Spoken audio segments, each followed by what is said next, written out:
बिस्मिल्लाहिर्रहमानिर्रहीम। Dear student, अस्सलाम वालेकुम। आज की वीडियो में एक्सरसाइज 4.3 क्वेश्चन नंबर 17 सॉल्व करते हैं। क्वेश्चन नंबर 17 में स्टेटमेंट दी हुई है, after 12% of a bill has been deducted ₹6,536 remains to be paid, how much was the original bill. अब उसने पूछा ये है कि अगर किसी बिल में से 12% उस बिल की कीमत या उस बिल को रिड्यूस कर दिया जाए, डिडक्ट कर दिया जाए बिल में से 12%, फिर भी 6,536 रिमेन्स टू बी पेड, इतने पैसे अदा करने के लिए रह जाते हैं। यानी बिल में से जितने 12% डिडक्ट होके भी इतने पैसे अभी और पे करने हैं। तो how much was the original bill, हमने फाइंड करना है कि ओरिजिनल बिल कितना था। अब हम सॉल्यूशन में स्टूडेंट इसका डाटा बनाएंगे। हम लिखेंगे परसेंटेज, आप ऐसे भी लिख सकते हो, परसेंटेज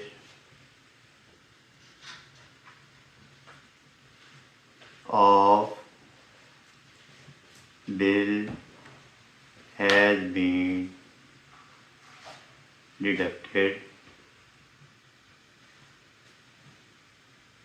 इज इक्वल टू 12%। या आप सिंपल लिख दो, बिल हैज़ बीन डिडक्टेड, तो भी आगे 12% लिख दो, फिर भी सही हो जाएगा। अब अमाउंट हमने लिखनी है कि इतनी अमाउंट अभी अदा करना बाकी है। हम लिखेंगे amount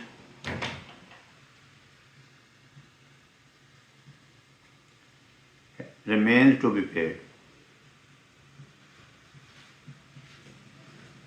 to be paid is equal to ₹6,536। अब स्टूडेंट हमने फाइंड क्या करना है, हम लिखेंगे how much was the bill, the original bill.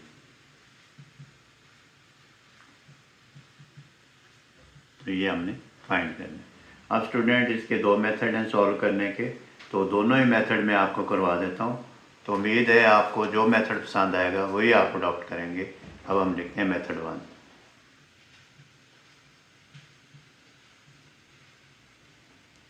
Method 1 में हम स्टूडेंट, हमें ओरिजिनल बिल का पता नहीं है, तो हम इसको सपोज कर लेंगे। हम लिखेंगे लेट द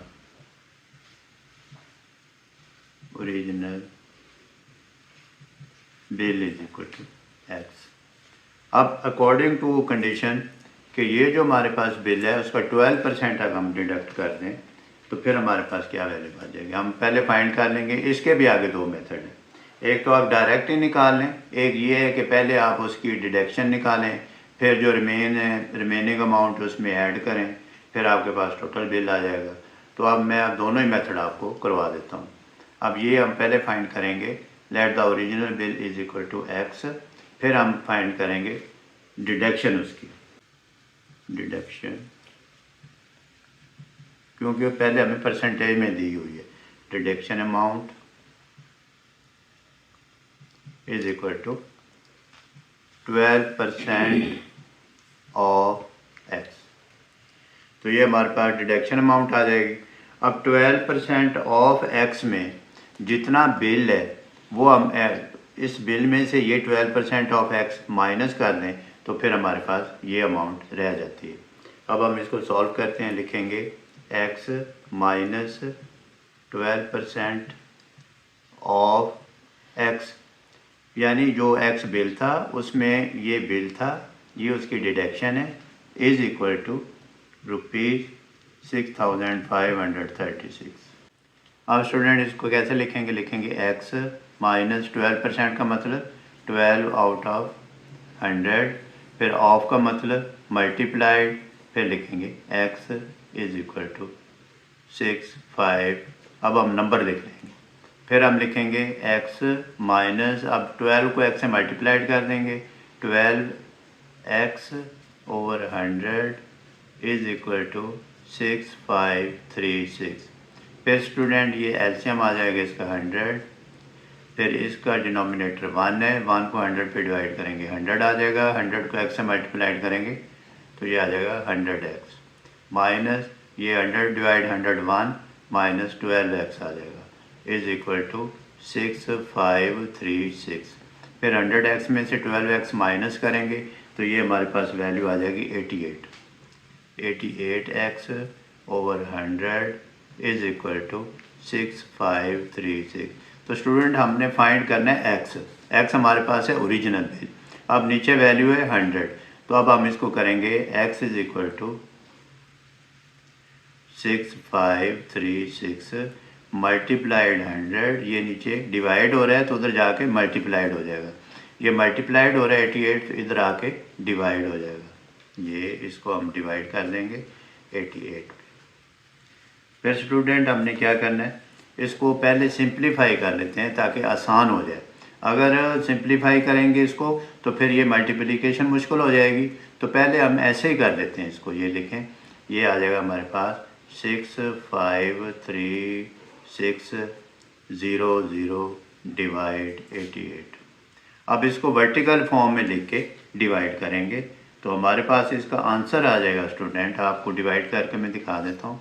ये आ जाएगा 653600 88 पे डिवाइड करते हैं, लंबी डिवीजन है थोड़ी सी, 7 पे डिवाइड होगा, 7 8 56, 7 8 56, 56 और 5 61 आ जाएगा। माइनस करेंगे, 3 में 6 माइनस नहीं होता, इधर से काटे लगा के बोरो लेंगे, 13 माइनस 6 7 आ जाएगा, ये रह जाएगा 4 माइनस 1 3, फिर ऊपर से ये 6 आ जाएगा नीचे। फिर हम टेबल काउंट करेंगे 4 का, 4 8 32, 4 8 32 और 3 35।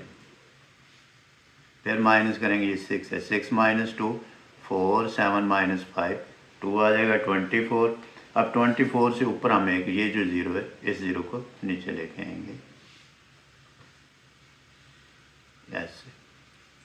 फिर हमारे पास 240 है तो हम डिवाइड करेंगे इसको स्टूडेंट 2 पे, ये आ जाएगा 2 8 16, 2 8 16 और 1 17।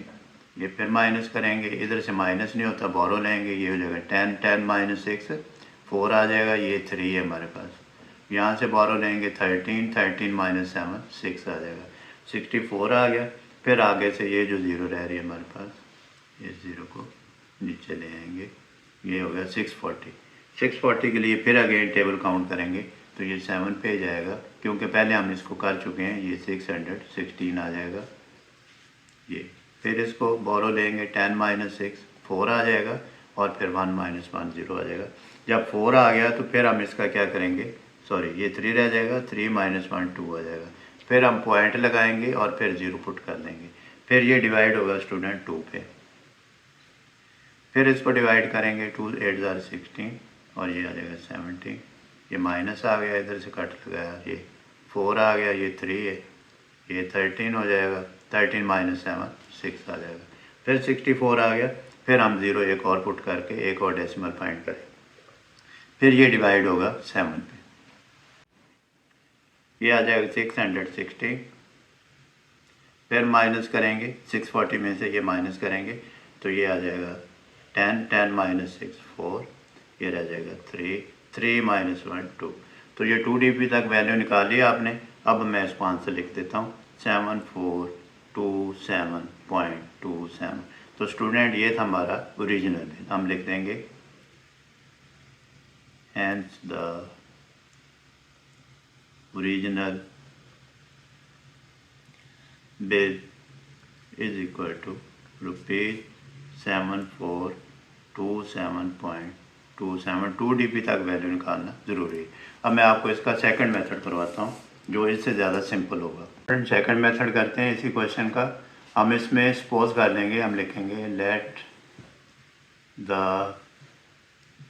Original bill is equal to 100%, bill deducted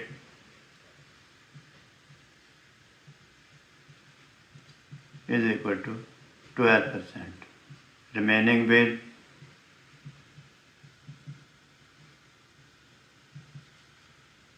is equal to 100% minus 12% is equal to 88%। अब ये जो 88% है ये रिमेनिंग बिल है और ये हमारे पास रिमेनिंग अमाउंट है। हम according to condition of question लिखेंगे 88% of bill is equal to, ये हमारे पास रिमेनिंग आ जाएगी अमाउंट 6536 रुपीज़। फिर हम लिखेंगे 88/100 of bill multiplied bill. Bill की जगह हमने क्या सपोज किया हुआ है, सपोज नहीं किया था, एक्स लगा लेते हैं, ये देखें, या बिल ही रहने देते हैं, इज इक्वल टू 6536। अब हम इसको सॉल्व करेंगे। हम लिखेंगे bill is equal to 6536 multiplied 100 divide 80। Student ये स्टेटमेंट वही आ गई जो हम पहले ऑलरेडी कर चुके हैं और इसके बाद हमने इसको डिवाइड किया था 653600 डिवाइड 88। जब हम इसको डिवाइड करेंगे जो पीछे मैंने करके दिखाया है आपको, तो फिर इसका आंसर वही आ जाएगा 7427 तो स्टूडेंट यही इसका दोबारा आंसर वैसे ही आ गया जैसे हमने मेथड 1 में किया है। तो आप प्रैक्टिस करें, दोनों मेथड की प्रैक्टिस कर लें, जो आपको अच्छा लगे, जो टीचर आपको रिकमेंड करे आप वही अडॉप्ट करें। तो प्रैक्टिस करें, practice makes a man perfect. अपना बहुत सारा ख्याल रखिएगा। अल्लाह हाफिज़।